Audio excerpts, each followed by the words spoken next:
షేక్ అన్వర్ గారి millionaires wealth creation workshop November 20న నిర్వహిస్తున్న ప్రోగ్రాంలో జాయిన్ అవ్వాలనుకుంటే వెంటనే సంప్రదించండి. నమస్కారం సార్. నమస్తే.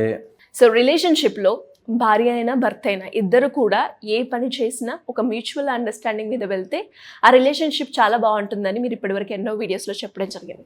బట్ ఇద్దరిలో ఎవరికైనా కూడా వాళ్ళ పార్ట్నర్ మీద అసంతృప్తి ఉంది అని చెప్పే సంకేతాలు ఏంటి సార్? ఆ స్టేజ్కి ఎందుకు వస్తారు? Very important. అసంతృప్తి మిగిలిపోతే అక్కడ లవ్ నిలవదు ఇంకా. ఓకే, సో ఎట్టి పరిస్థితుల్లోనూ ఎండ్స్ క్లియర్ చేసుకోకపోతే, ఒక డిస్కషన్ అయిపోయాక నేను చెప్పుకోలేకపోయాను అని ఉన్నా, చిన్న చిన్న విషయాల మీద స్పాయిల్ అయిపోతున్నా. ఫర్ ఎగ్జాంపుల్ 3 ప్రాంగ్డ్ అని చెప్తాం మేము, 3 రకాలుగా. Love wanted, love to be given, love established అని 3 లాజిక్స్ ఉంటాయి. అందులో నాకు కావాల్సిన ప్రేమ దక్కలేదు, ప్రేమ, గౌరవం, నాకు కావాల్సిన ఆ టైం, ఇవేవన్నా తీసుకోవచ్చు ఆ పాయింట్స్లో. సో నాకు కావాల్సింది దక్కలేకపోవడం love wanted. I want that. నాకు ఆ కొంచెం నా మాట వినొచ్చు కదా, కొంచెం నన్ను అర్థం చేసుకోవచ్చు కదా, నేను ప్రేమిస్తున్నాను నన్ను తెలుసుకోవచ్చు కదా, నన్ను కొంచెం ప్రేమించవచ్చు కదా అనే ఒక aspect love wanted. Okay, respect wanted, అదొకటి. నెక్స్ట్ వచ్చేసి లవ్ ఐఎమ్ గివింగ్. నా ప్రేమ అర్థం చేసుకోవేంటి, నా ప్రేమ అర్థం చేసుకోవేంటి, ఇది చాలా పెద్ద అసంతృప్తి. ఓకే, లవ్ టు బీ, నేను ఇస్తున్న ప్రేమని, నేను ఇస్తున్న గౌరవాన్ని, నీ కోసం నేను పెడుతున్న టైంని నువ్వు అర్థం చేసుకోవేంటి, ఎందుకు దీనిలో ఇంత కన్ఫ్యూజన్ అయిపోతుంది, నాకెందుకు నువ్వు గౌరవం ఇవ్వట్లేదు, because what I am giving you are not receiving it అనే ఒక మోడ్లో అసంతృప్తి వస్తుంది. ఓకే, వీటితో పాటు వీళ్ళిద్దరికీ కనెక్ట్ కాకుండా దే ఆర్ డిఫరెంట్ పేజెస్లో ఇద్దరూ ఒకళ్ళనొకళ్ళు అర్థం చేసుకోలేక. అంటే నేను ఈ మధ్య ఒక సెషన్లో చెప్తుండే, వాళ్ళు అదే మాట్లాడతారు, they are talking same, you are talking same, కానీ ఇద్దరు మాటకు అర్థం కాదు. ఫర్ ఎగ్జాంపుల్, నేను అన్నాను పేవ్మెంట్ అన్నాను, ఆ మంది ఫుట్పాత్ అంది. రెండు ఒకటే, కానీ ఫుట్పాత్ అను అంటే పేవ్మెంట్ అను అని గొడవ. రెండు ఫుట్పాతేరా బాబు. ఇప్పుడు ఇందులో మా తల్లిదండ్రులను బాగా చూసుకోవాలి, తల్లిదండ్రులను బాగా చూసుకోవాలని ఈయన అంటున్నాడు, ఆమె అంటుంది. కానీ మధ్యలో వచ్చేసరికి నువ్వు బాగా చూసుకోవాలి కానీ ఇలా చూసుకోవాలి, ఆయన చెప్పేది బాగా చూసుకోమని, కానీ నువ్వు అది ముందే ప్లాన్ చేయొచ్చు కదా. ఇట్లాగా చిన్న చిన్న మాటల మధ్యలో డిఫరెన్సెస్ వల్ల కూడా they are both on love to be ఎస్టాబ్లిష్డ్లో ఉండిపోతారు. Love, respect, time, whatever. So ఇది అర్థం చేసుకుంటే నిజంగా కాపురాలు చాలా చాలా బాగుంటాయి.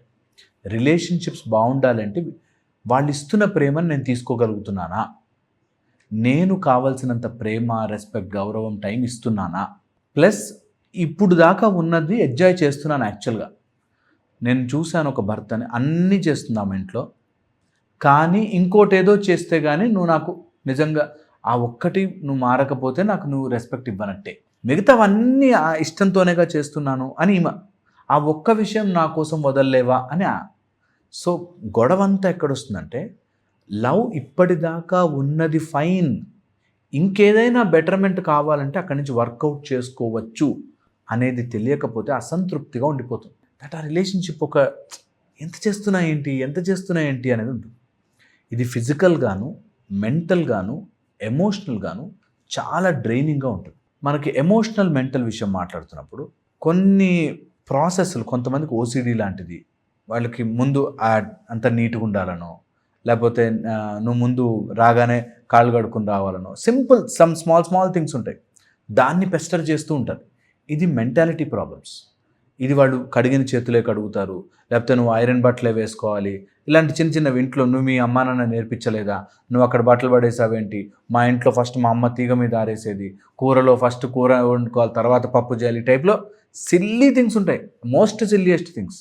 కానీ వాళ్ళకి అది మెంటల్లీ చాలా పెద్ద ప్రాబ్లం. నేను చూసిన కొంతమంది కపుల్స్లో హస్బెండ్ వెరీ పర్టికులర్, ముందు ప్లేటు తర్వాత గ్లాస్లో వాటర్ పెట్టాకే వడ్డించాలి, ఈ టైప్లో. అసలు సెన్స్ లేదు. అది మెంటాలిటీ రిలేటెడ్ ప్రాబ్లం. అది దాన్ని కరెక్ట్ చేసుకోకపోతే ఏ కాపురం నిలవదు. అది ఎవడికి వాడు కరెక్ట్ చేయాలి, పక్కనోడు చేస్తున్నా అర్థం కాదు. సో వాళ్ళు రియలైజ్ అవ్వాలి, దీనికి ఎందుకు నేను అంత గొడవ పడుతున్నాను, అసలు దీనికి ఎందుకు నేను అంత అసంతృప్తిగా, నేను ఎన్నిసార్లు చెప్పినా ప్లేట్ పెట్టి వాటర్ పెట్టదండి, వాటర్ మళ్ళీ నేను వెళ్ళి తెచ్చుకోవాలండి, ఆమెకు అది ఎక్కట్లేదేమో, ఆమెకు that thing you can adjust. Okay, నేను వాటర్ తెచ్చుకుంటాలే, ఇంకా చెప్పను. కొన్ని విషయాలు వీ కెన్ వర్కౌట్ అవుట్. అలా లేనన్ని రోజులు అసంతృప్తిగా ఏమనిపిస్తుందంటే, నేను అడుగుతున్నా కదా కావాలని వాటర్ పెట్టదు అనే కొన్ని వదిలిపెట్టాలి. That's okay, she is also human being. తనకి కొన్ని నచ్చవు, ఇతనికి కొన్ని నచ్చవు, దట్స్ ఓకే అని అడ్జస్ట్ అవ్వాలి. అండ్ ఎమోషనల్ రిలేటెడ్ ప్రాబ్లమ్స్ అన్నిటికంటే ఎక్కువ. ఈ ఎమోషనల్ రిలేటెడ్ అసంతృప్తిలో వీళ్ళు వాళ్ళ ఎమోషన్ని తీసుకెళ్ళి ఒకదానికి పెడతారు. ఫర్ ఎగ్జాంపుల్, మా అమ్మా నాన్నతో నువ్వు మంచిగా మాట్లాడితే నాకు నువ్వు హీరోగా కనిపిస్తావు. వాడు మాట్లాడలేడు, వాళ్ళ అమ్మని చూడగానే కోపం వస్తుంది. ఆమె ఎలా మాట్లాడుతుందండి, గుచ్చినట్టు మాట్లాడుతుందండి. ఆమె సంగతి మీకు తెలియదు సార్ అని నా దగ్గరికి వచ్చినట్టు నాతో గొడవ పడతారు. నేనంటాను, ఆమె గుచ్చినట్టు మాట్లాడినా నష్టపోయేది ఎవరు? నీ ఫ్యామిలీ, నీ భార్య, నువ్వు. సో అందుకని అక్కడ గుచ్చినట్టు మాట్లాడిననుకో, అక్కడతో నువ్వు దాన్ని ఎండ్ చేసి ఇక్కడ వైఫ్ ముందు మాత్రం మీ పేరెంట్స్ సూపర్, అసలు మీ పేరెంట్స్ గ్రేట్ అసలు అని మాట్లాడు. You have to do that.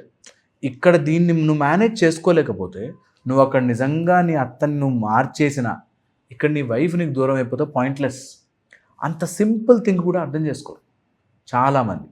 ఇక మెయిన్ అసంతృప్తికి కారణము there vision of physical love or ఆ టచ్ ఉండాలి, బయటకు తీసుకెళ్ళాలి, పార్క్ తీసుకెళ్ళాలి, సినిమాకి తీసుకెళ్ళాలి, నాతో కాసేపు కూర్చొని టైం స్పెండ్ చేయాలి, మాట్లాడాలి, అన్ని డెసిషన్స్లో నన్ను ఇంక్లూడ్ చేయాలి. భార్యాభర్తలు వైఫ్కి ఉండే చాలా అసంతృప్తితో నా మాట ఆయన పట్టించుకోడు, నేను చెప్తున్నా నా సజెషన్ వినడు. ఇది చాలా చాలా ఇంపార్టెంట్. ఏ భర్త అయినా సరే, ఏ భార్య అయినా సరే, ఇద్దరు మాట్లాడుకున్నాకే నిర్ణయం. ఆ నిర్ణయం నచ్చకుండా తీసుకున్నా సరే, ఒకసారి తీసేసుకున్నాక అది పర్మనెంట్. సో ఇది రాకపోతే అసంతృప్తిగానే ఉంటారు. ఒకసారి అసంతృప్తి వస్తే mind will search way out. బయట వెతకడం స్టార్ట్ చేస్తుంది, అన్ని రకాల ప్రాబ్లమ్స్కి దారి తీస్తుంది. సో ఎక్కడుంటే అసంతృప్తి అక్కడక్కడ ఫినిష్ చేయాలి. ఎలాగా? By communication. మాట్లాడుకోండి, ఏంటి ప్రాబ్లం అని ఇద్దరికి మాట్లాడుకోండి. ఆ మాట్లాడుతున్నప్పుడు గొడవ రూపంలో మాట్లాడకుండా ప్యార్సే మాట్లాడుకోండి. ఎంత చెయ్యగలమో చేయండి. గుంజుకునే కంటే ఎంత చేస్తే అంత మంచిది. నేను అందుకే ఎప్పుడైనా రిలేషన్షిప్స్ అంటే డీల్ అంట. నువ్వు ఎంత డీల్ వదిలితే అంత మంచిగా నీ మాంజ కట్టేస్తుంది, లేకపోతే ఇంకా ఇబ్బంది పడతావు. సో డీల్ లీవ్ ఇట్ ఎంత వదలగలవో అంత వదులు. ఎంత ఇక్కడ పెట్టుకుంటావో అంత గొడవ పెరుగుతుంది. సో వదలడానికి ట్రై చేయి. ప్రొవైడెడ్ వాళ్ళు నార్సిస్టిక్ కాకపోతే, వాళ్ళు రూడ్గా లేకపోతే, నిన్ను టోటల్గా నాశనం చేయకపోతే మిగతావన్నీ నడుస్తాయి. కొంతమంది సైకోపాత్స్ ఉంటారు, నార్సిస్ట్ ఉంటారు, ఓన్లీ కోపంతో డీల్ చేస్తుంటారు. అలాంటి వాళ్ళతో గట్టిగా డీల్ చేయాలి. అదర్వైజ్ ఏ అసంతృప్తి వదలకండి. చిన్నవి ప్రేమగా ఉండండి. Life is love. అందులోనూ wife and husband love is beautiful love. అది ఎంజాయ్ చేయడం. ఒకసారి ఆ టేస్ట్ చూశాక లైఫ్లో ఇంక ఏ ప్రేమ మనకు వద్దు. ఎవ్వరు బయట ఏ ఎక్స్ట్రా మ్యారిటల్ రిలేషన్షిప్ వద్దు. నా వైఫ్ ఇస్ నా హస్బెండ్, నా వైఫ్, మేము కలిసి ఉంటే చాలు అనేవాళ్ళు నిజంగా చాలా బాగుంటుంది వాళ్ళ లైఫ్. ఎలా ఉంటాయి సార్ ఆ సిమ్టమ్స్? వాటిని ఎలా గుర్తించాలి మనము? అసంతృప్తిగా ఉన్నవాళ్ళు ఫస్ట్ మోస్ట్ ఇంపార్టెంట్ థింగ్, గొడవపడి సైలెంట్ అయిపోతారు.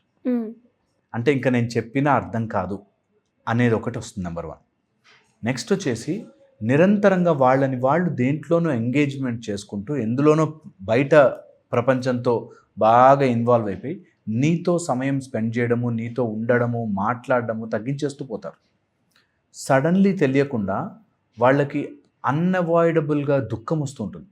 నిజంగా కూడా మీరు గమనిస్తే ఎవరైతే అసంతృప్తిగా ఉంటారో తెలియని దుఃఖం, ఇంకెందుకు లైఫ్, ఎందుకు బ్రతకాలి అనే దాంట్లోకి వెళ్ళిపోతారు.